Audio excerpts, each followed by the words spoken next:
Can you guys see my hair getting less and less neat as the videos go on? Because I can. Have publishers kind of forgotten what a gameplay trailer is? The Xbox Series X gameplay reveal stream that was held on Thursday was marketed as a gameplay reveal stream, where we got to see titles that were going to come out on launch of Xbox's next generation console, the Xbox Series X, which was, shown as a joke to be a mini fridge, like everyone joked about. Very funny, Microsoft.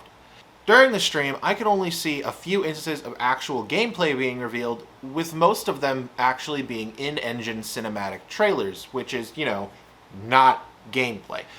Assassin's Creed Valhalla was marketed as a gameplay reveal trailer, and we got another in-engine trailer, an in-engine cinematic that just showed us small environments that, while I admit looked beautiful and I think that they're going to be cool, they were small environments, they were basically still images, and we just got to see more of the main character. So, needless to say, it left people disappointed.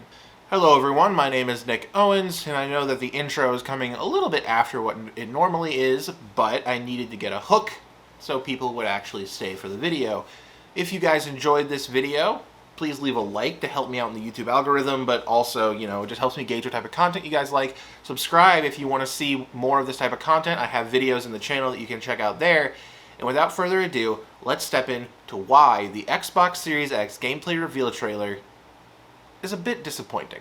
To say that I was let down with the presentation would be accurate, although I do understand why some people would be legitimately angry towards the content that was put out here.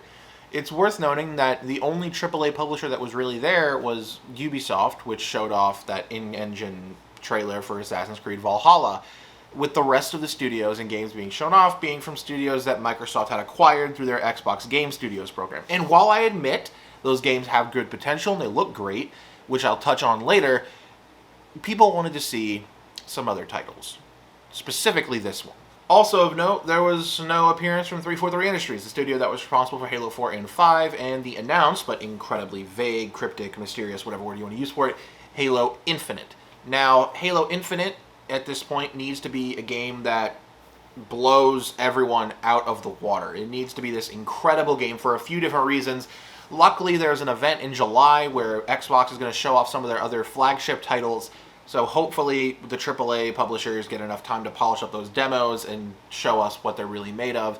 Hopefully Halo Infinite can show its stuff there. Halo Infinite really needs to be this good because currently they're losing in exclusives. There's no must-buy games on the Xbox Series X currently.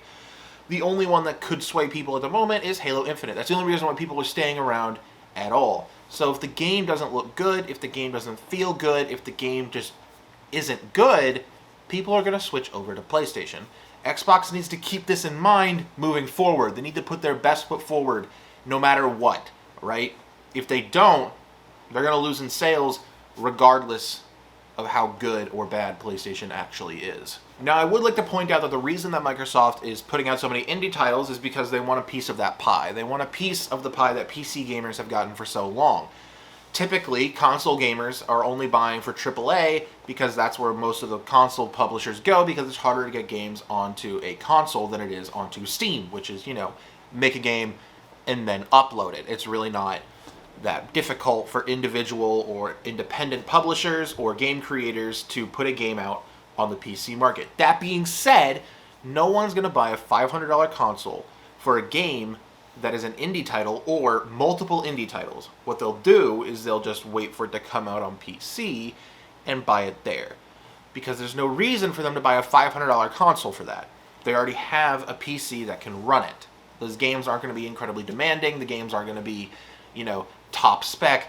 They're going to be good, and they have a lot of potential, and I want to point that out now. There's a lot of games that we saw at the Xbox Series X stream that have potential to be incredible games, and I really hope and wish all those developers the best of luck come release day.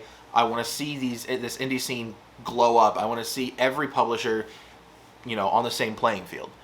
So, thank you, Microsoft, at the very least, for allowing independent and small-time creators to actually make a career out of this. It's pretty difficult. It's a hard industry, and you're providing people with a good chance. But you're not setting yourself up for the best console sales. And it does make me sad because I grew up on the Xbox 360 era. I grew up with these incredible games like Halo 3 and ODST, which was just Halo 3 with a cooler campaign in my opinion, or an equally cool campaign I suppose now that I think about it. All the Gears of War games, which were awesome to play at the time. It wasn't exclusive, but Oblivion came out and I played Elder Scrolls 4 Oblivion.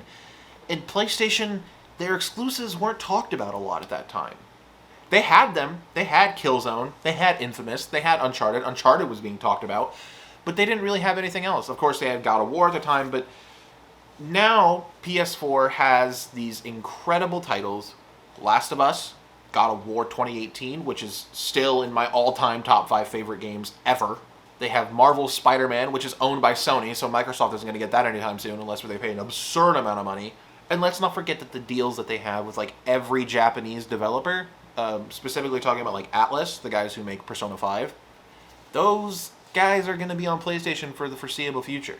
PlayStation has a lot of exclusive titles coming their way, and without a flagship, Microsoft just doesn't have the guns to beat out PlayStation in this case. It does make me sad, because all my friends are on Xbox. We love Xbox. Xbox is what we grew up on. But if Xbox isn't the right console for us, we'll switch. All in all, if Microsoft doesn't show titles that absolutely make people go, I have to have this console, I don't see the Xbox Series X winning in the long run. I don't see them beating out in sales.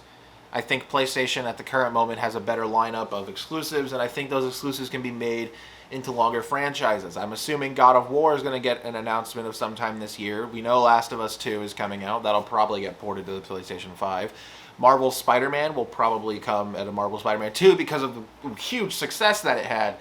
And of course, literally every Japanese developer is going to be pushing it onto them as well. So it makes me, question Microsoft's strategy here. And while I do have every console available to me, I have a PC that's a beast, I have a Nintendo Switch, I have an Xbox One, and I have a PlayStation 4, currently, I don't know which next-gen console I'm going to buy. Probably Xbox, because Halo, but we don't know how good that game is yet.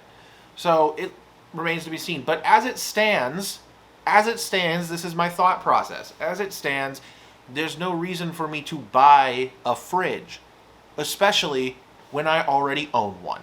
Thank you guys for watching. If you enjoyed this video, leave a like to help me in the YouTube algorithm, and then also, just help me gauge what type of content you like. Subscribe if you want to see more of these videos, and then also check out my channel to see my, 5 other videos that I've done that are a similar structure to this.